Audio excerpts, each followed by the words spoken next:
창세기 2장 7절.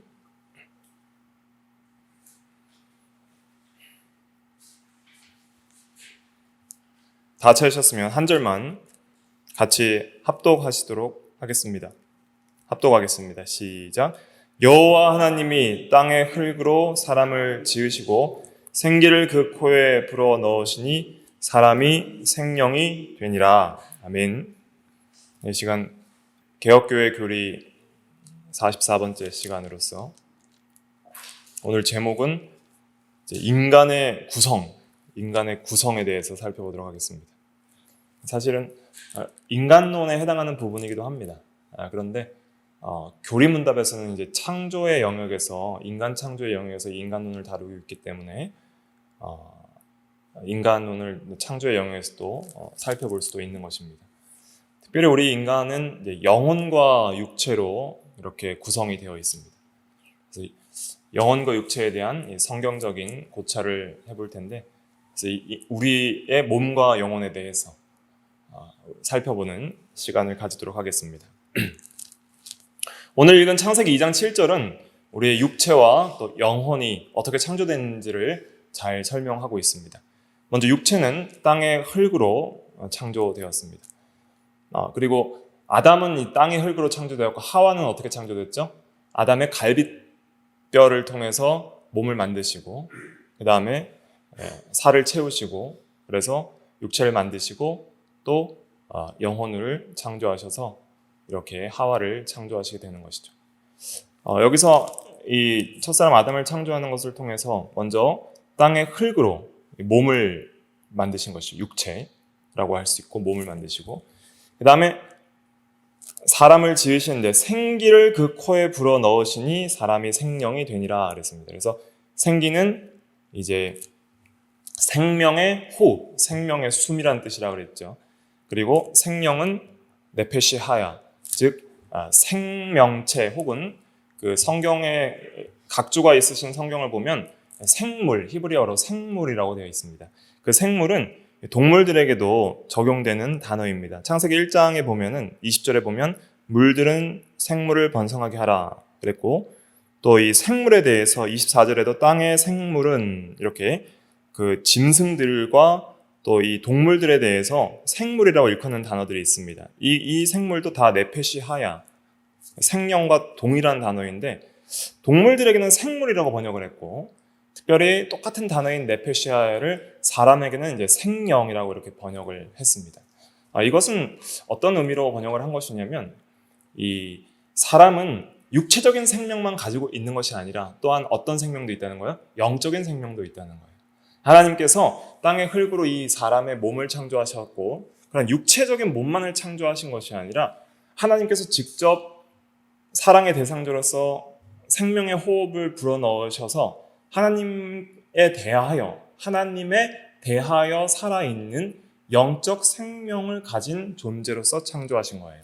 그래서 영육 전체에 참된 생명을 가지고 그 다음에 이제 이것은 비물질적인 영혼을 창조하신 것을 여기서 상징적으로 보여주시는 거예요. 정확히 명시적으로는 계시하지 않았지만은 그래서 우리 인간의 영혼이 하나님에 대하여 알고 사랑하고 순종할 수 있는 하나님께 살아있는 존재로 이렇게 창조하시고 또 이제 하나님에 대해 살 뿐만 아니라 또 우리 육체를 통해서 이 지상에서 이 물질적인 세상을 향하여서 살아있을 수 있는 그런 존재로 창조하신 것이죠.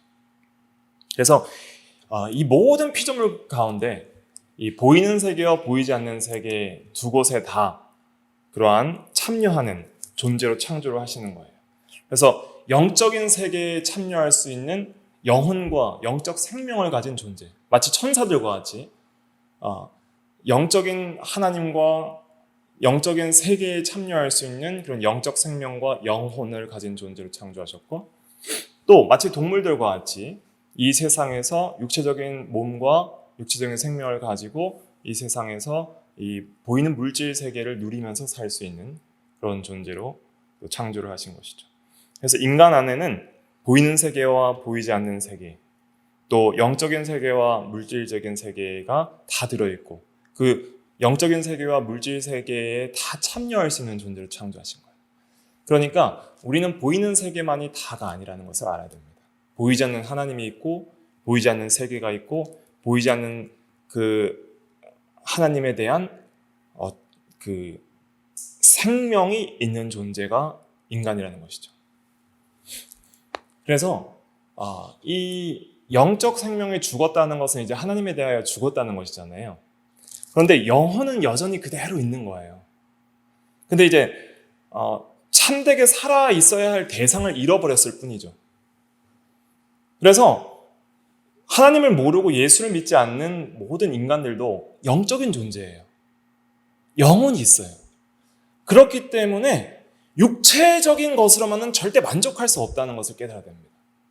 그렇기 때문에 모든 인간들이 영적인 공고함과 굶주림과 목마름이 있고, 그래서 다들 어떤 신을 찾는 그 신에 대한 의식이 있고 또 신을 찾고자 하는 마음이 있는 거예요. 하나님을 잃어버렸지만은, 하나님을 모르지만은 신을 찾고자 하는 마음이 있어서 그러한 종교성을 가지고 있기 때문에 인간들은 여러 가지 우상들을 숭배하는 것이죠. 그래서 많은 이방 종교를 만들어낼 뿐만 아니라 또 이 세상에 있는 것들을 마치 신과 같이 여기고 숭배하는 것이죠. 뭔가를 추구하고 쫓는 그러한 존재로서 그렇게 살아가게 되는 것입니다. 아무튼 이 창세기 2장 7절을 통해서 우리가 알아야 될 것은 우리 인간은 육체와 또 영혼을 가진 존재로 하나님께서 창조하셨다는 것을 여기서 보여주시는 거예요. 그런데 중요한 건 뭐냐면 여기서 사람의 영혼을 창조한 것에 대해서 명시적으로 어떤 단어를 쓰지 않았어요. 땅의 흙으로 사람의 몸을 만들고 또 영혼을 만들었다는 어떤 영혼을 지칭하는 정확한 구체적인 단어를 쓰지 않고 이렇게 말한 것은 이 우리가 가지고 있는 이 영혼이 사실은 비물질적이고 비가시적인 부분이기 때문에 우리가 완전히 파악할 수 없는 이 신비적인 부분이 있어요. 그래서 우리 몸도 사실은 과학과 의학이 다 파악할 수 없을 정도로 신비한 그런 부분이 있을진데 보이지 않는 이 영혼은 특별히 하나님의 그 영적인 속성을 담게 창조된 존재로서 상당히 신비한 부분이 있죠. 신비라고 표현할 때는 항상 어떻게 생각하셔야 되냐면 우리 성경적으로 신학적으로 신비라고 할 때는 진리이지만은 우리가 다 이해할 수 없는 부분을 말하는 것입니다. 이해할 수 없는. 그러니까 아예 모른다는 건 아닙니다. 그러니까 진리가 계시하는 그 계시 범위 내에서만 우리가 파악을 할 수 있고 그 계시 범위, 성경이 말하는 범위 밖에서는 다 이해할 수 없는 부분을 우리는 신비라 이렇게 표현하는 거예요. 신비는 참이에요. 진리예요. 그러나 우리가 참되신 하나님을 다 이해하지 못하는 것처럼 우리가 영적인 존재고 영혼이 있다는 것도 진리지만은 우리의 영혼을 우리가 말씀의 범위 밖에서 다 파악할 수 없는 부분들이 있다는 것이죠. 그래서 신비이다. 그러나 성경은 우리 인간이 영혼과 육체를 가진 존재라고 설명을 하고 있다는 것을 기억을 해야 됩니다. 그러면 신앙고백집에도 그걸 좀 잘 설명을 하고 있는데 찾아보진 않겠습니다. 시간 관계상. 신앙고백집 394페이지에 보면 대요리문답 17문답이 있거든요. 대요리문답에 보면은 하나님께서는 남자의 몸을 땅의 흙으로 지으셨고 여자는 남자의 갈비뼈로 지으셨으며 그리고 그들에게 살아있고 이성적이며 죽지 않는 영혼을 주셨다. 그래서 교리문답에서도 몸과 영혼을 창조하신 것을 명시적으로 잘 설명을 하고 있습니다. 특별히 대요리문답에서 이렇게 설명을 하고 있습니다. 그러면 이제 오늘 시간을 통해서 조금 생소하고 좀 어려우실 수 있는 부분들도 있어요. 그러나 굉장히 좀 난해한 건 다 제거하고 아주 간단하게 핵심적인 부분만 좀 설명을 드리도록 그렇게 하겠습니다. 그래서 우리가 인간이 영혼과 육체가 있는데 그 인간의 영혼과 육체에 있어서 이 통일적인 부분을 항상 생각을 해야 됩니다. 영육을 따로 항상 이렇게 분리해서 생각하지 말고 영육이 우리 인간의 전 인격이 있고 인간 존재는 영육 통일체다 하는 것을 먼저 생각해야 됩니다. 어떤 면에서 통일적이냐면 이 기능적인 면에서 통일적입니다. 그리고 그러나 실체적으로는 그 이원성이 있다는 것이죠. 분명히 영혼은 영혼이고 육체는 육체라는 거예요. 그러나 우리의 인간의 모든 삶 속에서 또 우리가 예배자로서 하나님에 대하여 신앙적으로 살아가는 면, 또 우리가 이 세상에서 가정생활과 사회생활과 교회생활을 하는 모든 면에 있어서 우리는 이제 인간으로서 기능적으로 활동을 하잖아요. 마음으로 지식, 감정, 의지의 생각을 하고 또 양심의 기능이 있고 또 하나님에 대하여서 예배자로서의 삶을 살면서 또 몸을 써서 사용을 하잖아요. 그러니까 제가 지금 여러분들에게 설교를 하면서 또 여러분들도 예배를 드리면서 여러분들의 영혼과 마음을 다해서 하나님을 바라보면서 진리를 상고하고 영적으로 하나님의 감동을 따라서 하나님에 대해서 예배를 드리려고 하고 있지만은 뭐도 계속 참여하고 있는 거예요? 눈, 귀, 또 모든 이러한 몸의 모든 기능들이 다 영혼과 함께 우리가 예배에 참여하잖아요. 그러니까 이게 우리 인간은 몸 따로 영혼 따로 이렇게 생각할 수가 없고 우리의 삶이라는 것은 인간의 삶이라는 것은 영육 전체를 통일적으로 바라봐야 된다 하는 것이죠. 그러니까 이런 것들을 우리가 주의해야 됩니다. 영혼만 중요하고 육체는 안 중요하다. 옛날 목사님들이 이런 거 많이 가르치셨어요. 육체는 썩어질 것이고 육체는 아주 악한 것이기 때문에 금욕적으로 살아야 되고. 그래서 이제 과거에는 한국 교회 초기에도 그런 이제 좀 금욕적인 가르침들이 많이 있었고 또 중세 시대 때는 어떤 운동이 있었냐면 수도원 운동이 있었죠. 그러니까 세상과 멀리해서 산 속에 들어가서 그렇게 이제 영적으로만 거룩한 생활을 하려고 했던 그러한 삶. 그러나 종교개혁 이후에는 그런 것들이 다 이제 개혁이 되기 시작해요. 그러니까 과거에는 어떤 관점이 있었냐면 성직자, 또 교회에서 일하는 사람은 굉장히 성스러운 직업이고 그 다음에 세상 일을 하는 것은 굉장히 속된 직업이라고 생각을 했던 것이죠. 종교개혁 이후에는 우리 어떠한 직업을 갖든지 그 영육 전체가 하나님을 향하여 바른 예배자로 사는 것이 중요하고 모든 직업은 다 그 나름대로의 가치가 있고 하나님 앞에 귀하다는 그러한 것들을 생각하면서 우리 영육 전체가 중요함을 굉장히 강조를 하면서 우리가 모든 삶에 있어서의 성경적인 균형과 질서와 또 다른 삶이 무엇인지를 이렇게 정립해 나간 것이 또한 종교교육의 귀한 유산이라고 할 수가 있습니다. 그래서 우리가 주의해야 될 것은 무엇이냐면 이제 영육을 이제 나누는 그런 이원론적인 삶과 이원론적인 신앙 이런 걸 경계해야 돼요. 그러니까 영적으로만 영혼만 중요하고 내세만 중요하고 그럼 육체는 아무것도 중요한 것이 없습니까? 그렇지 않다는 것이죠. 영육 전체가 하나님을 향해 바르게 사는 것이 중요하다는 것이죠. 그런 것이 그래서 기능적으로 우리 인간이 통일적으로 그렇게 삶을 살아간다는 것을 깨달을 때 육체의 중요성도 잘 생각을 할 수가 있는 것입니다. 그렇지만은 영혼은 육체가 아니고 육체는 영혼이 아니기 때문에 실질적으로는 이원성을 가지고 구별된다. 구별된다는 것을 또 이해를 해야 되는 것이죠. 그리고 이제 이것이 이제 오늘 살펴볼 내용들입니다. 그 다음에 이제 육체에 대해서 좀 자세하게 설명을 드리고 또 영혼에 대해서 좀 간단하게 설명을 또 드리도록 그렇게 하겠습니다. 먼저 이 영혼과 육체를 살펴보기 전에 성경은 영혼과 육체에 대해서 원어적으로 어떻게 설명을 하고 있는지 이것을 좀 체크를 해봐야 됩니다. 그래서 먼저 인간의 구성에 대한 여러 성경 용어들이 있습니다. 요 정도는 이제 다 외우셔야 됩니다. 앞으로 계속 이제 시간 날 때마다 말씀을 드리겠지만은 이 정도는 그냥 그 발음만 외우시면 돼요. 그래서 그렇게 어렵지 않으니까 이렇게 외우시면 됩니다. 보통 이제 영혼 혹은 혼이라고 이렇게 번역되는 단어들이 있습니다. 히브리어로는 한번 따라해볼까요? 네페시. 그 다음에 헬라어로는 푸시케. 예.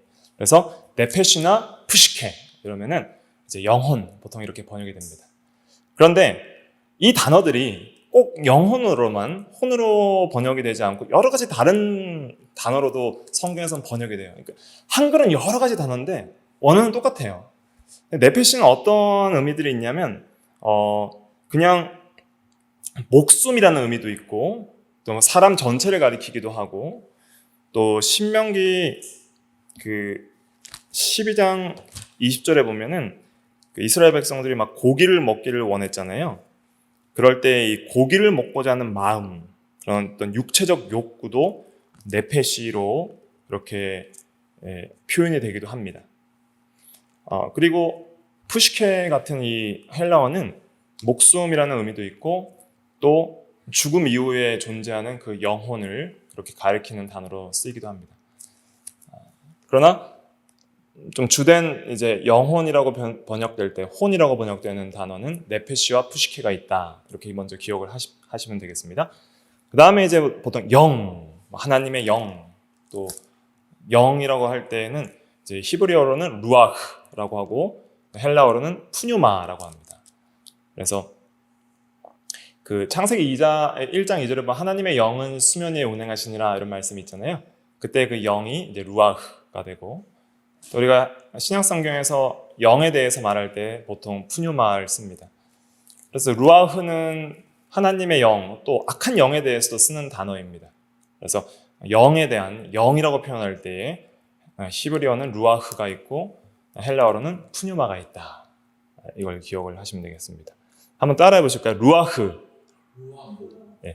푸뉴마. 요게 이제 거의 헬라어 히브리어가 두 개를 이제 묶어 놓은 것은 거의 비슷한 의미로 쓰인다 이렇게 생각을 하시면 되겠습니다. 그다음에 이제 여러 가지 단어들이 있는데 이제 좀 주되게 외워야 될 것은 이제 마음에 해당하는 단어예요. 그래서 잠언 4장 23절에 보면 무릇 지킬 만한 것 중에 더욱 내 마음을 지키라 생명의 근원이 이에서 남이니라 할 때 그 마음을 표현하는 그 단어가 바로 레브입니다. 레브. 한번 따라해 볼까요? 레브. 레브는 이제 마음이다. 레바브라고 쓰기도 하는데 레브가 보통 마음이라 생각하면 되고 이 히브리어입니다. 요게 이제 오른쪽에서 왼쪽으로 읽습니다. 그 다음에 헬라어로는 뭐라고 하냐면 카르디아라고 합니다. 카르디아. 그래서 이것이 마음이다. 그 다음에 이제 마지막으로 이제 몸에 해당하는 단어 혹은 육체에 해당하는 단어 중에 히브리어로는 뭐가 있냐면 바사르가 있습니다. 바사르. 그 다음에 헬라어는 두 개를 잘 기억을 하셔야 돼요. 보통 육체의 소욕할 때 육체, 어떤 죄성을 가진 육체를 표현할 때 많이 쓰이는 단어 중에 하나가 사르크스입니다. 사르크스. 사르크스라고 쓰기도 하고, 사르크스, 그냥 삭스라고 읽기도 하고, 그래서 사르크스 이렇게 이제 읽으면 되겠습니다. 이게 이제 육체고, 또 다른 몸, 또 영적인 몸을 표현할 때 소마를 씁니다. 이 죄악된 몸을 표현할 때도 쓰기도 하는데, 하여튼 육체를 나타내는 다른 헬라어로는 소마가 있습니다. 소마. 그래서 이제 이런 성경적 용어들을 좀 잘 기억을 하시고 오늘 좀 이런 말씀을 또 잘 이해를 하시면 되겠습니다. 문제는 뭐냐면 보세요. 혼을 나타내는 단어나 또 영을 나타내는 단어, 또 마음을 나타내는 단어 이런 것들이 여러 개가 있다는 거예요. 그래서 영혼을 나타내는 단어가 딱 하나만 있으면 참 좋겠는데 근데 이 영혼은 참 신비적이고 그러한 우리가 다 파악할 수 없기 때문에 여러 가지 용어를 교차적으로 쓰게 됩니다. 그래서 이러한 단어들이 교차적으로 쓰이면서 딱 명시적으로 육체를 나타내는 단어 하나, 영혼을 나타내는 단어 하나 딱 이렇게만 하면은 참 논리적으로 이해되기 쉬울 텐데 성경에서 육체를 표현하는 단어도 사르크스나 소마도 있고 헬라어로도 두 개나 있고 또 푸시케 푸뉴마 헬라어로도 이런 단어들도 있고 네페시 루하흐 이런 것도 있고 또 마음도 또 따로 있고 하다 보니까 사실 마음은 영혼의 기관이거든요. 그러니까 마음 자체가 또 영혼이라고도 할 수 있는 거예요. 그렇기 때문에 이런 많은 단어들을 다양한 의미들로 쓰게 됩니다. 그러니까 의미도 굉장히 다양해요. 그러니까 파악하기가 너무 힘들어요. 그러니까 이것을 통해서 우리가 이제 뭘 이해를 해야 되냐면 우리 인간은 단순히 영, 육 딱 나누어서 생각하고 영혼의 기능, 육체의 기능을 딱 하나로 규정할 수 있는 그런 것이 아니라 우리 영육 통일체로서 기능적으로 이렇게 다양한 의미들로 우리 인간들을 표현을 한다 하는 것을 기억을 해야 됩니다. 그래서 하나님의 형상이라는 것이 굉장히 단일성 안에 또 다양성이 있기 때문에 우리가 우리 인간이라는 것을 파악을 할 때에도 굉장히 다양한 기능을 따라서 우리의 인간을 여러 가지로 묘사를 하는 것을 좀 기억할 필요가 있겠습니다. 그래서 어느 정도 특별히 영혼은 신비적인 부분이 있다는 것을 좀 기억을 해야 되겠습니다. 그래서 이 말씀이 좀 어려울 수도 있는데 제가 좀 설명을 드리면 좀 이해가 되실 겁니다. 그래서 인간의 기능적 통일성을 이제 생각을 해볼 때 먼저는 여러 단어로 인간 전체를 표현하기도 하고 또 영혼이라는 한 단어가 영혼을 나타내는 한 단어가 인간 전체를 가리키기도 하고 또 몸을 나타내는 한 단어가 인간 전체를 가리키기도 한다는 것이죠. 성경에서 인간을 표현할 때 인간 전체를 표현할 때 여러 단어를 합쳐서 표현하기도 하고 영혼만 가지고 인간 전체를 나타내기도 하고 또 몸이라는 표현을 가지고도 인간 전체를 나타내기도 한다는 거예요. 어디에 강조점을 두고 또 인간이 이렇게 좀 다양한 기능들이 있다는 것을 강조하기 위해서 이렇게 성경은 표현을 하는 것이죠. 한번 구체적으로 한 구절씩 한번 살펴보도록 하겠습니다. 먼저 여러 단어로 인간 전체를 표현하는 것에 있어서 마가복음 12장 30절 한번 같이 읽어볼게요. 시작. 내 마음을 다하고 목숨을 다하고 뜻을 다하고 힘을 다하여 주 너의 하나님을 사랑하라 하신 것이요. 제일 크고 첫째 되는 계명이죠. 인간에 있어서 인간에게 마음도 있고 목숨도 있고 뜻도 있고 힘도 있고 이렇게 무자르듯이 구분해서 할 수 있는 것이 아니라 우리 인간 전체를 이렇게 표현하는 거예요. 마음, 목숨, 뜻, 힘. 그래서 우리의 전인격을 다해서 우리의 전 인간 전체를 다해서 다 하는 면을 지금 강조하고 있는 거예요. 다 해서 주 하나님을 사랑하라 이렇게 표현하는 거예요. 그래서 여기서 마음은 카르디아, 또 이 목숨은 아까 혼을 나타내는 단어 푸시케를 썼어요. 그러니까 영혼을 나타내는 단어가 이 목숨을 나타내기도 하는 것이죠. 생명, 인간의 생명을 영혼이라고도 영혼을 나타내는 푸시케로 이제 표현을 한 것이죠. 그러니까 푸시케는 이제 목숨을 뜻하기도 한다. 그래서 이 인간의 전 인격들을 이렇게 여러 단어로 표현하기도 합니다. 또 데살로니가 전서 5장 23절 한번 읽어볼까요? 시작. 평강의 하나님이 친히 너희를 온전히 거룩하게 하시고 또 너희의 온 영과 혼과 몸이 우리 주 예수 그리스도께서 강림하실 때에 흠없게 보존되기를 원하노라. 그래서 우리 성도를 가리켜서 온, 영, 혼, 몸 이 세 가지로 나눠서 설명하고 있어요. 그래서 인간의 구성 요소가 이렇게 세 가지다라고 3분서를 주장하는 사람들도 있는데 이 성경은 그런 의미로 쓰인 것이 아닙니다. 영에 해당하는 단어 푸뉴마, 또 혼에 해당하는 단어 푸시케, 또 몸에 해당하는 단어 소마를 썼는데 이것도 인간 전체를 가리키는 거예요.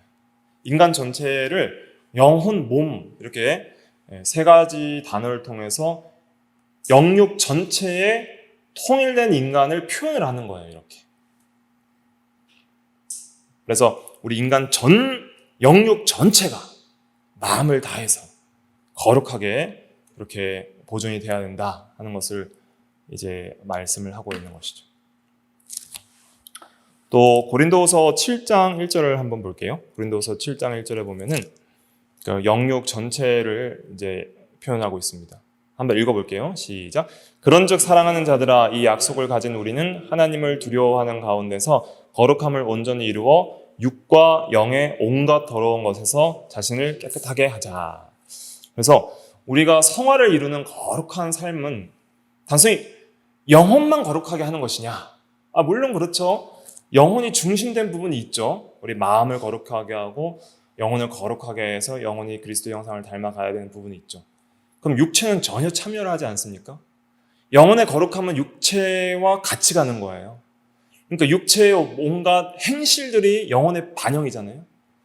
그러니까 결국 영혼이 깨끗하게 된다는 것은 육체도 깨끗한 삶을 산다는 거예요. 말에 있어서 입으로 나오는 모든 말이 욕되고 악한 말은 입 밖에도 내지 않고 또 우리의 모든 삶에 있어서 정말 거룩한 마음과 영혼에서 나오는 거룩한 행동들이 반영이 되는 것이죠. 그렇기 때문에 우리는 영육을 따로 떼어놓을 수 없고 우리의 삶에 있어서 영육이 같이 가기 때문에 거룩에 있어서도 영육이 같이 가는 것이다 하는 것을 이해를 해야 되는 것입니다. 그 다음에 시편 63편 1절 다윗의 시인데 한번 읽어볼게요. 시작. 하나님이여 주는 나의 하나님이시라. 내가 간절히 주를 찾되 물이 없어 마르고 황폐한 땅에서 내 영혼이 주를 갈망하며 내 육체가 주를 앙모하나이다. 그래서 주님을 예배하고 기도하며 주님을 간절히 사모하고 소망하는 그러한 표현을 영육 전체를 표현하고 있습니다. 여기서 영혼이 주를 갈망하며 육체가 주를 악무한다라고 하잖아요. 그래서 이 영혼은 네페시고 육체는 바사르를 썼는데, 그래서 우리가 정말 여러분들이 내 마음을 다해서 기도할 때 여러분들 표정이나 여러분들 자세나 이런 것들이 정말 더 간절한 자세와 표정으로 바뀌잖아요. 그렇기 때문에 우리가 영혼 따로 육체 따로 생각할 수가 없다는 것이죠. 인간은 모든 삶에 있어서 기능적으로, 예배에 있어서 기능적으로, 또 기도에 있어서, 찬양에 있어서 기능적으로 통일되게 그렇게 작용을 한다는 것을 기억을 해야 됩니다. 네, 특별히 근데 이 영혼의 작용들이 너무나도 다양한 의미들이 있기 때문에 여러 가지 다양한 단어들로 표현을 하는 거예요. 그러니까 신비이기 때문에, 영혼은 신비이기 때문에 여러 단어들로 그렇게 표현하고, 딱 논리적으로 한 단어로 간단하게 규정될 수 없는 부분이 특별히 인간이란 존재다 하는 것을 기억을 해야 됩니다. 지금 계속 설명드리는 것은 우리가 영혼과 육체로 구성, 특별히 이 두 가지로 구분되어 설명할 수 있는데, 그걸 통일적으로 먼저 이 예배와 삶에 있어서 통일적으로, 기능적인 면에서 통일적으로 우리가 우리 자신과 다른 인간들을 바라봐야 한다는 것을 말씀을 드리고 있는 것입니다. 또 성경에서는 영혼이라는 단어가 인간 전체를 가리키는 그러한 표현을 쓴 경우도 있습니다. 누가복음 12장 9절 같이 한번 읽어볼게요. 시작. 또 내가 내 영혼에게 이르되 영혼아 여러 해 쓸 물건을 많이 쌓아두었으니 평안히 쉬고 먹고 마시고 즐거워하자 하리라 하되, 이제 어리석은 부자가 말하는 거예요. 자기 자신에게. 이 영혼도 이제 푸시케인데, 영혼에게 이르되 할 때 이 영혼은 영혼만 가리키는 것이 아니죠. 쉬고 먹고 마시고 즐거워하는 육체도 포함하는 전 인격인 인간을 가리키는 단어이죠. 또 몸이 인간 전체를 가리키는 경우도 있습니다. 로마서 12장 1절 요절입니다. 같이 한번 읽어보겠습니다. 시작. 그러므로 형제들아 내가 하나님의 모든 자비하심으로 너희를 권하노니 너희 몸을 하나님이 기뻐하시는 거룩한 산 제물로 드리라. 이는 너희가 드릴 영적 예배니라. 그래서 여기서 몸을 드리라 그랬잖아요. 하나님께. 그러니까 예배라는 것은 하나님께 자기를 드리는 것인데, 몸만 드립니까? 몸을 어떻게 드리죠? 몸을 산 제물로 드리려니까 몸을 옛날 제사하듯이 잡아서 죽이거나 그런 의미가 아니잖아요.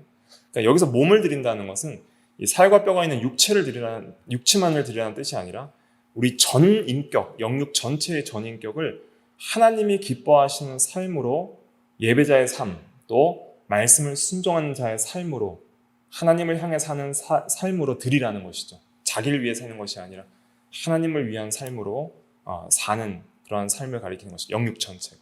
그러니까 기능적으로 우리가 항상 영육 전체가 통일되게 살아야 한다는 것을 여기서 깊이 있게 깨달을 수 있는 거예요. 그러니까 영혼도 중요하고 육체도 중요하다는 것이죠. 이렇게 몸을 드리는 것이 영적 예배라는 거예요. 여기 영적이라는 것은 합당한 예배라는 뜻도 있고, 그리고 하나님 앞에 하나님을 향한 정말 바른 그러한 예배, 또 여기서 영적 예배라는 것은 마음까지 다하는 그러한 예배를 또 가리키는 것이죠. 그래서 인간이 기능적으로 통일성을 가지고 있다. 먼저 이것을 이제 생각을 하셔야 됩니다. 그래서 우리의 삶은 영혼 따로 육체 따로가 아니라 영육 전체가 온전한 인간으로 창조되었구나. 그래서 영육 전체가 바르게 살아가는 것이 중요하다 하는 것을 기억을 해야 됩니다. 근데 문제는 뭐냐면 이제 이런 것들이 파괴된 것이 죄악으로 말미암은 사망이죠. 먼저 뭐가 죽었어요? 영혼이 죽었죠. 육체도 죽을 것이죠. 그런데 이제는 우리의 죽을 영혼을 먼저 성령께서 진리의 말씀으로 살리셔서 이제 중생을 하게 되는 것이고, 그러니까 영혼도 한번 죽고 살아나고 육체도 한번 죽고 살아나는 거예요. 그런데 이 세상에서 우리 성도들이 먼저 살아나는 건 뭐예요? 영혼이 살아나는 것이죠. 하나님을 향해. 그것이 이제 예수 믿고 구원받은 중생한 성도의 영혼의 정체이죠. 그러면 이제 육체도 이제는 다시 살 소망이 있죠. 구할 때에. 그렇지만은 이 육체도 살리는 삶을 살아야 됩니다. 현재적으로. 영혼도 더 살아가는 삶, 하나님을 향해 더 살아가는 삶이 뭐냐면 성화예요. 그래서 영혼이 한번 살아난 그 영혼이 더욱더 하나님 앞에서 거룩하게 되어지는 것, 하나님의 형상을 회복하는 것이 이 성화이라면, 그럼 그 성화의 삶은 영혼만 참여합니까? 육체도 참여합니까? 육체도 참여하는 거예요. 그러니까 우리가 이 세상에서 한 번 죽을 육체이고 썩어질 육체라고 이 육체를 소홀히 해서는 안 됩니다. 왜냐하면 우리의 성화는 전인격적으로 일어나는 거예요. 몸까지 포함되는 거예요.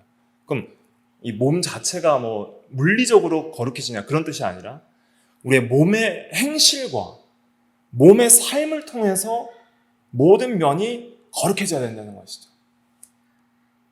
한번 죽고 노쇠하고 결국은 죽을 육체이지만은 그러나 이 육체가 정말 영혼이 거룩한 것 같이 육체도 거룩한 말과 거룩한 행실과 거룩한 행동을 해나갈 때 이 몸의 구속과 구원도 이루어나가는 거예요. 그렇게 우리가 영혼이 거룩해지고 육체도 거룩한 삶을 살잖아요. 그러면은 영혼도 거룩한 하나님의 형상을 많이 닮아가고 또 우리 썩을 육체도 부활 때에 더 영광스러운 육체를 입게 된다 그랬습니다. 고린도전서 15장에. 그러니까 우리가 이 세상에서 영육 전체가 구원을 잘 이뤄나가면 영혼도 거룩하게 될 뿐만 아니라 썩어질 육체이지만 그 육체의 부활체의 영광도 어떻게 돼요? 따라오는 거예요. 그래서 결국은 우리의 구원은 영육 전체의 구원이에요. 근데 먼저는 영혼 구원에 초점이 맞춰져 있지만은 그 영혼 구원은 육체와 따로 떼어서 생각할 수 없이 영육이 통일되게 성화를 이뤄나가고 특별히 영혼의 성화를 잘 이뤄나가는 것이 육체의 반영이 되고 육체의 삶의 반영이 되고 그러나 이 물리적인 육체는 거룩한 말과 거룩한 행실을 통해서 우리가 참 좋은 인간이 되어서 죽어야 되는 거예요. 좋은 인간이 되어 나가다 죽는 거예요. 하나님과 사람이 보시기에 더 좋은 인간, 늙어갈 때도 좋은 할아버지가 되어서 늙어가고 그렇게 해서 죽는 것이 우리 성도의 사명일진데 결국 우리가 육체가 죽어서 끝이 아니에요. 부활 때가 있다는 것이죠. 그 부활 때의 그 부활체의 영광은 이 세상에서 육체적으로도 거룩하게 산 만큼 부활체의 영광이 따라오는 거예요. 그래서 부활체의 영광에서 해의 영광이 따로 있고 달의 영광이 따로 있고 별의 영광이 따로 있는데 별과 별의 영광이 또 다르다 그랬잖아요. 고린도전서 15장에 그렇게 설명하고 있어요. 그러니까 우리가 성도가 별과 같은 존재들인데 영광들이 다 다른 거예요. 부활했을 때. 이 세상에서 영육으로 육체도 거룩한 삶을 살 때에 영육 전체가 거룩한 삶을 살 때에 부활 때에도 우리 부활한 몸의 그런 어떤 영광이 다르다는 것이죠. 그걸 우리가 기억하고 인간은 기능적으로 통일적인 삶과 통일적으로 예배자의 삶을 살아야 된다는 것을 기억을 해야 됩니다. 그래서 이 영혼과 육체가 참 긴밀하게 연합되어 있다는 것을 생각해야 돼요. 영혼과 육체는 참으로 긴밀하게 연합이 되어 있다. 그래서 잠언 17장 22절도 한번 읽어볼게요. 시작. 마음의 즐거움은 양약이라도 심령의 근심은 뼈를 마르게 하느니라. 그래서 마음의 즐거움, 정말 주 안에서 즐거워하고 참된 마음의 평강과 희락이 있을 때에는 육체에도 양약이 된다는 거예요. 그러니까 병을 이기려면 마음으로부터도 이렇게 건강한 마음이 돼야지 육체도 건강한 육체가 될 수 있다는 것을 설명을 하고 있는 것이죠. 마음과 육체가 이렇게 서로 긴밀하게 연합되어 있는 것이죠. 그러나 심령의 근심은 뭘 마르게 해요? 뼈를 마르게 하는 거예요. 그러니까 영적인 병은 육체를 병들게 하는 면이 있다는 것을 여기서 설명을 잘 하고 있는 것이죠. 그래서 여기서 마음은 레브를 썼고 이 심령은 이제 영에 해당하는 단어 루아흐를 이렇게 써서 표현을 하고 있습니다. 여기서 이제 잠언 17장 22절에서 우리가 생각해야 될 것은 이 영혼과 육체가 서로 상호 영향을 미치고 또 따로 떼어낼 수 없을 만큼 기능적으로 통일되어서 긴밀하게 연합이 되어 있다. 유기적으로 생명적으로 연합이 되어 있다 하는 것을 깨달을 수 있는 것이죠. 그러나 그럼에도 불구하고 인간은 실체적으로 이원성을 가져서 영혼과 육체가 구별이 됩니다. 그래서 스가랴 12장 1절 말씀에 보면 사람 안에 뭘 지으셨어요? 심령을 지으셨다 할 때 이 심령이 영에 해당하는 루하우를 쓴 겁니다. 루하우를 지으시니까 사람 안에 또 다른 영혼을 지으셨다는 것이죠. 그 다음에 마태복음 24장 41절 같이 한번 읽어볼게요. 시작. 시험에 들지 않게 깨어 기도하라. 마음에는 원이로되 육신이 약하도다 하시고 여기서 마음은 레브를 쓰지 않고 영이라고 보통 번역되는 단어인 푸뉴마를 썼어요. 그래서 푸뉴마는 원이로되 육신인 sarx가 약하도다 이렇게 썼죠. 그래서 마음, 영혼과 육신 이 두 구성 요소로 인간이 구성되어 있다는 것을 설명하고 있습니다. 또 전도서 12장 7절 같이 읽어볼게요. 시작. 흙은 여전히 땅으로 돌아가고 영은 그것을 주신 하나님께 돌아가기 전에 기억하라. 그래서 몸은 죽어서 흙으로 돌아가고, 그래서 땅으로 돌아가고, 그다음에 영은 이제 하나님께로 돌아간다 그랬습니다. 그러니까 사람이 죽으면 우리 육신은 뭘로 돌아가요? 흙으로 돌아가서 땅으로 돌아가고, 영은 불신자나 신자나 다 하나님 앞에 서는 거예요. 그래서 하나님 앞에 복을 받은 자, 중생한 자는 천국으로 인도를 받고, 또 중생하지 못한 영혼은 이제 하나님의 심판을 받아서 지옥으로 가는 것이죠. 그래서 영과 육은 이제 구별이 된다는 것을 말을 하고 있습니다. 또 특별히 야고보서 2장 26절에 보면 영혼이 없는 몸이 죽은 것 같이 이렇게 표현을 하고 있습니다. 그래서 푸뉴마 없는 소마는 죽은 것 같이 이렇게 말을 하고 있는데, 그래서 영혼과 육신이 이렇게 실체적으로는 좀 구별되어 창조되어 있다 하는 것을 기억을 해야 되겠습니다. 그래서 영혼과 육체는 구별된다. 그러나 기능적으로 있어서는 영육 전체가 통일적으로 그렇게 인간 안에서 기능하고, 우리의 삶은 이렇게 영혼 따로 육체 따로 그렇게 생각할 것이 아니라, 우리의 삶은, 또 우리의 예배는, 또 우리의 성화는 기능적으로 영육 전체를 생각을 해야 된다 하는 것을 기억을 해야 되겠습니다. 그래서 영혼과 육체가 죽거나 분리되는 것은 사실 원래 창조하신 선한 인간상이 아닌 것이죠. 죄로 말미암아 형벌로서 그렇게 주어지는 것이에요. 그러나 선한 자나 악인들이나 다 반드시 영육 정체가 다 연합돼서 부활 때에는 악인들도 부활하고 선한 사람들도 부활해서 영육 전체가 온전한 인간으로서 그렇게 구원도 받고 심판도 받게 되는 것이죠. 그 다음에 남은 시간에는 이제 몸과 영혼에 대해서 좀 따로 떼어서 우리가 좀 신앙적으로 생각해 봐야 될 것을 생각해 보겠습니다. 몸에 대해서 생각할 때에는 첫째로는 뭘 생각하셔야 되냐면, 하나님이 지으신 것인 몸은 선하다는 걸 생각해야 됩니다.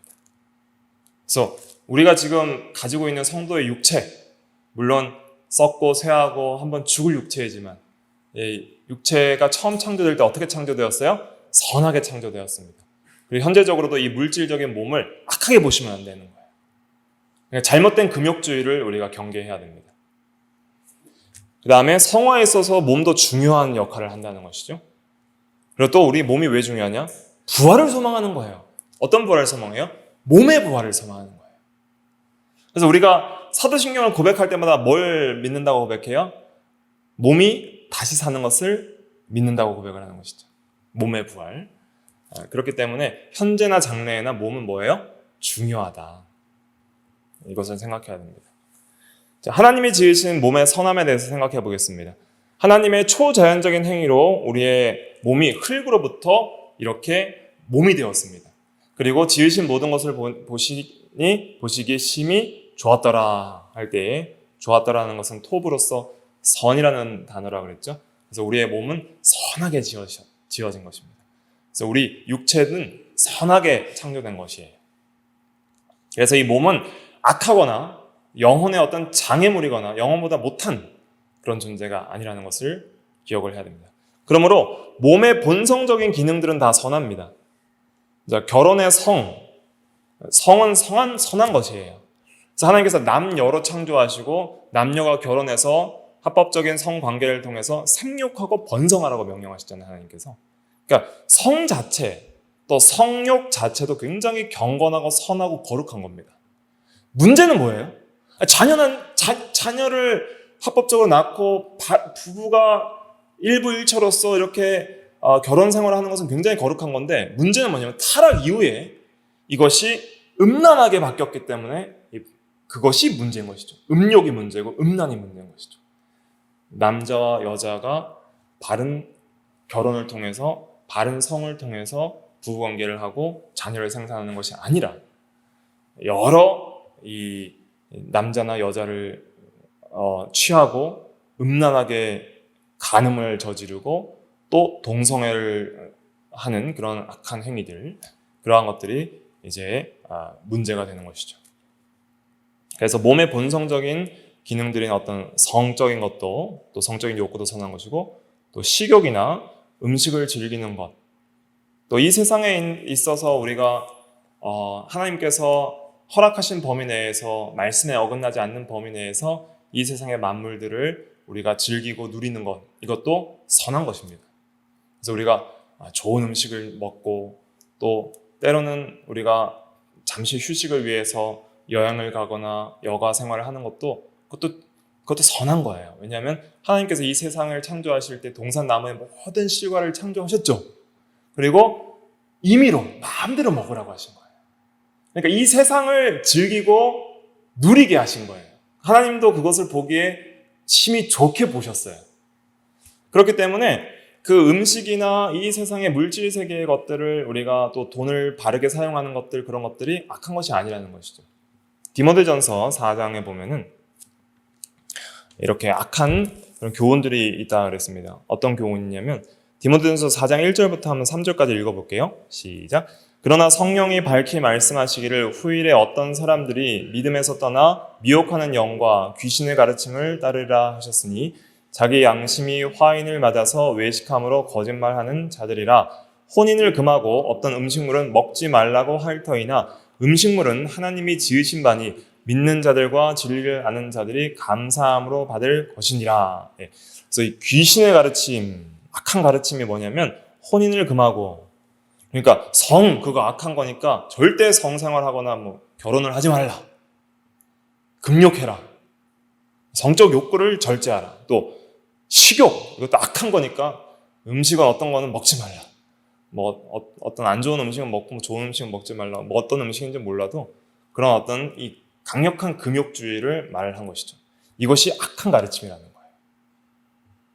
이 하나님의 선하심을 멸시하는 거예요. 그러니까 하나님이 처음 창조 때 이 결혼제도를 창설하신 것, 또 동산나무의 모든 실과를 만드시고 먹고 누리게 하신 모든 것들을 악하게 보는 것이죠.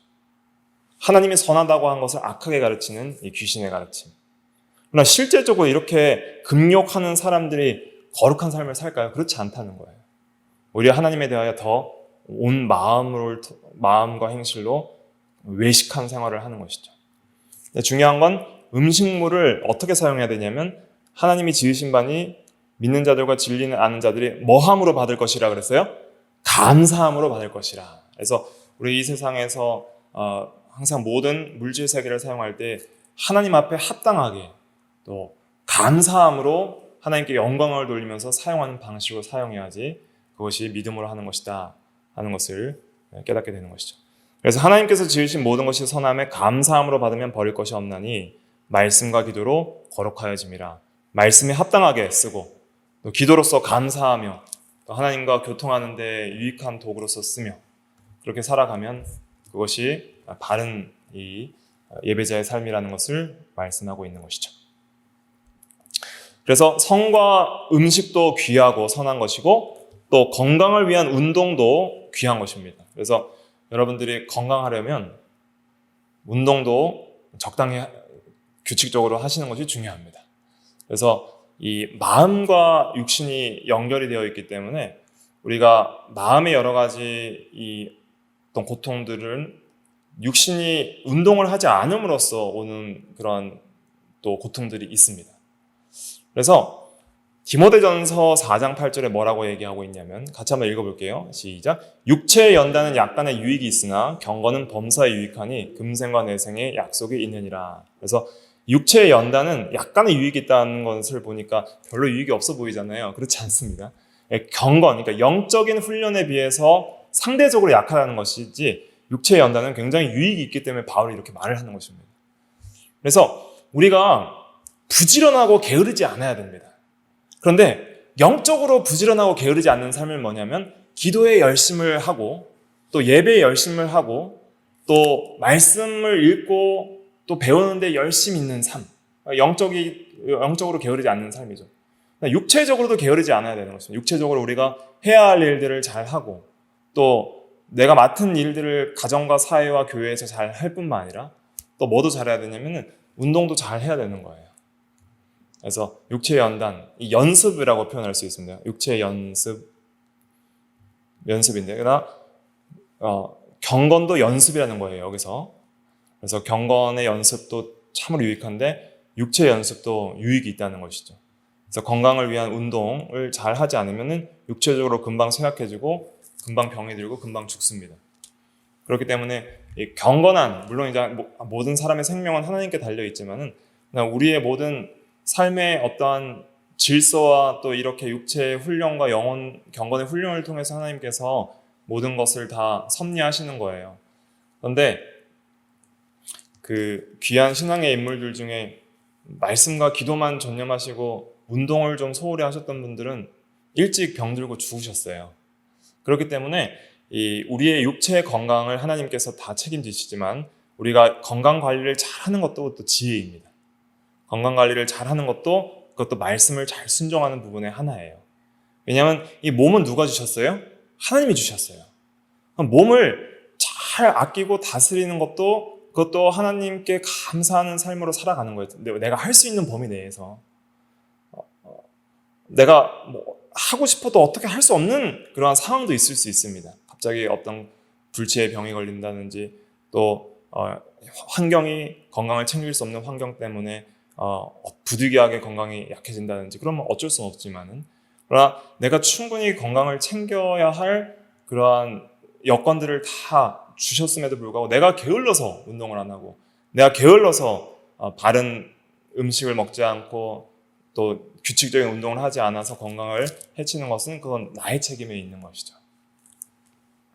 그 다음에 직업적인 면도 굉장히 귀한 것입니다. 그래서 이 세상에서 돈을 버는 그런 직업들도 굉장히 귀하게 표현을 하고 있는데 특별히 고린도전서 7장에 보면은 각 사람은 부르심을 받은 그 부르심 그대로 지내라 그랬습니다. 이 부르심은 직업을 포함하는 것입니다. 종으로 불렀을 때나 또 자유인으로 불렀을 때나 어떤 직업으로 부르심을 받았든지 그 직업을 그대로 이렇게 활용해서 신앙생활을 하라고 그렇게 표현하는 것은 직업 자체도 하나님께서 선하게 보시는 것이죠. 그래서 이 몸의 선함을 우리가 기억을 해야 되겠습니다. 그래서 이 몸을 통해서 우리가 이제 몸 자체를 귀하게 여겨야 되고 그 다음에 성화에 있어서 몸이 상당히 중요하다는 것을 기억을 해야 됩니다. 오늘은 여기까지만 하고 마칠 텐데 성경은 영혼과 내세만을 중요하게 말하지 않고 현재 물리적인 몸을 사용하는 실천적 성화를 강조한다는 것을 기억을 해야 됩니다. 그러니까 성화에 있어서 반드시 뭘 사용하는 거예요? 몸을 사용하는 거예요. 몸을. 우리의 몸 따로 영혼만 성화되는 건 없습니다. 그래서 몸이 이 성화에 있어서 굉장히 중요합니다. 로마서 6장 12절 한번 같이 읽어볼게요. 시작. 그러므로 너희는 죄가 너희 죽을 몸을 지배하지 못하게 하여 몸의 사욕에 순종하지 말고. 그래서 이 죄가 몸을 지배하지 못하게 하라 그랬습니다. 결국 죄는 마음으로부터 일어나지만 몸으로 짓는 거예요. 눈, 말, 행동, 손, 발 이런 걸로 다 죄를 짓잖아요. 그러니까 죄가 몸을 지배하지 못하게 하고 몸의 사욕, 그 욕심에 순종하도록 그렇게 하지 말라는 것이죠. 몸을 쳐서 복종시키라는 것이죠. 하나님 법에. 그 다음에 로마서 8장 13절도 같이 읽어볼게요. 시작. 너희가 육신대로 살면 반드시 죽을 것이로되 영으로서 몸의 행실을 죽이면 살리니. 그래서 육신은 이제 육체의 소욕, 욕심을 가리키는 것이죠. 죄악된 성품.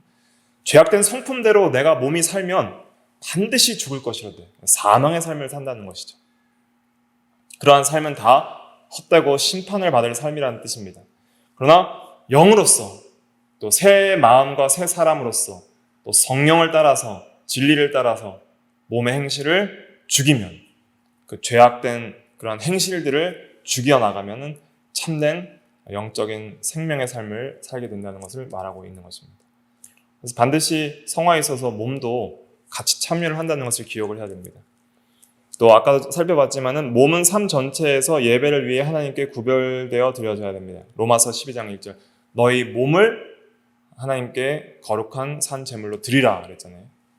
그래서 몸도 예배에 있어서 중요하다. 그 다음에 또 중요한 게 있습니다.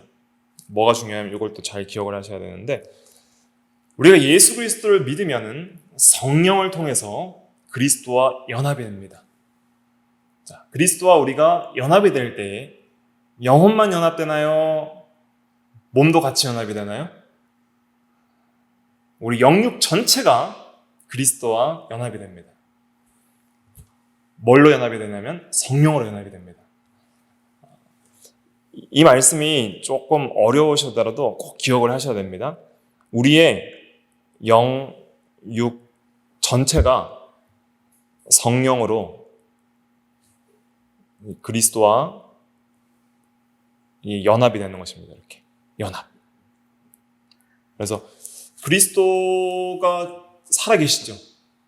그의 부활한 인성으로도 살아계시고 신성으로도 살아계시죠. 우리와 함께 계시죠. 근데 그 그리스도와 인성과 신성의 그 양성이 한 위로 계신 그리스도와 우리가 연합이 되어 있는데, 어떻게 연합이 되냐면은 성령으로 연합이 되어 있습니다. 그런데 우리의 영혼만 연합이 되어 있는 것이 아니라 육체도 그리스도와 함께 연합이 되어 있는 거예요. 그러니까 우리 육체가 그리스도와 함께 연합이 되어 있기 때문에 우리 죽을 육체도 반드시 그리스도와 함께 뭐 할 것을 믿는 거예요? 살아날 것을 믿는 거예요. 우리 육체도 그리스도와 연합되어서 부활 때에 살아나게 됩니다. 그것을 데살로니가전서 4장 14절에 이렇게 말하고 있습니다. 같이 한번 읽어볼게요. 시작. 우리가 예수께서 죽으셨다가 다시 살아나심을 믿을진데 이와 같이 예수 안에서 자는 자들도 하나님이 그와 함께 데리고 오시리라. 우리가 죽으심과 부활을 믿을진데 이와 같이 자는 자들인데, 이건 육신이 죽은 자들이거든요. 그러니까 이 육체를 가리키는 거예요. 육체. 이 자는 자는 육체. 예수 안에서 잔다 그랬어요. 몸이 자는 거예요. 땅에 묻히는 것이. 예수 안에서라는 것은 이건 연합을 말하는 것이죠. 연합.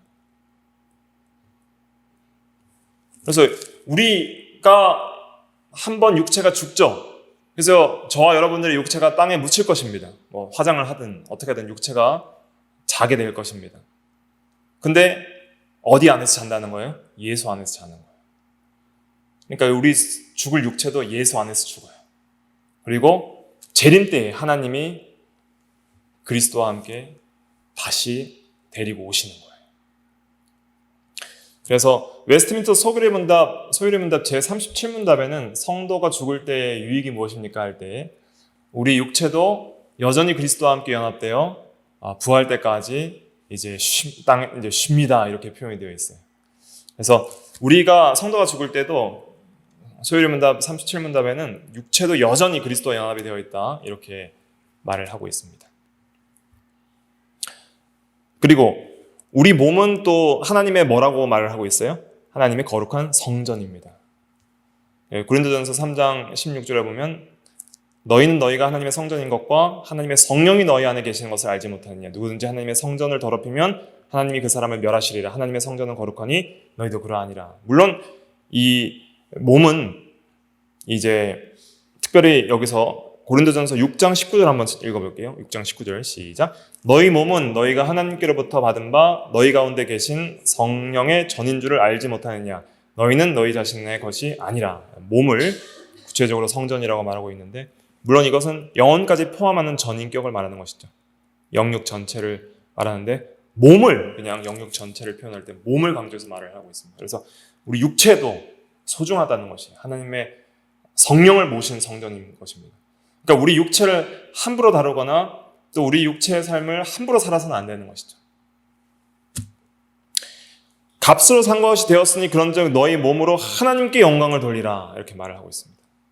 몸은 하나님께 영광을 돌리는 중요한 기관입니다. 기억을 해야 되는 것이죠. 그래서 참된 거룩은 어디에 있느냐? 참된 거룩. 금욕이 아닙니다. 참된 거룩은 금욕이 아니라 그리스도의 친교에 있습니다. 이걸 잘 기억하세요. 참된 거룩은 몸을 금욕 생활하는 것이 아닙니다. 우리 영육 전체가 그리스도를 사랑하는 삶에 있는 거예요. 하나님을 사랑하는 삶에 있는 거예요. 영육 전체가 하나님 앞에서 사는 삶, 하나님 앞에서 참된 예배자로서 순종하는 삶에 있는 것이죠. 그래서 또 다음 시간에 한번 살펴보겠습니다. 골로새서 2장에 잘 설명이 되어 있는데 이걸 또 설명하려면 내용이 길어서 다음 주에 이어서 하도록 하겠습니다. 아무튼 우리 인간에 있어서 오늘은 좀 시간이 많이 갔는데 인간에 있어서 우리는 영혼과 육체로 구성이 되어 있다. 하지만 실체적으로는 구별되지만은 우리의 삶에 있어서 기능적으로는 어떻게 해요? 통일되어 있다 하는 것을 기억하고 우리 영육 전체가 하나님 앞에서 살아가는 삶, 그런 예배자의 삶, 그러한 삶이 참 중요하다. 그래서 성화에 있어서도 영육 전체가 중요하고 특별히 참된 거룩은 어떤 몸의 금욕이 아니라 그리스도의 사랑의 교제에 친교에 있다는 것을 우리가 기억하고 우리가 믿음으로 바르게 우리의 인간의 삶을 살아가도록 그렇게 힘을 써야 되겠습니다. 기도하시겠습니다.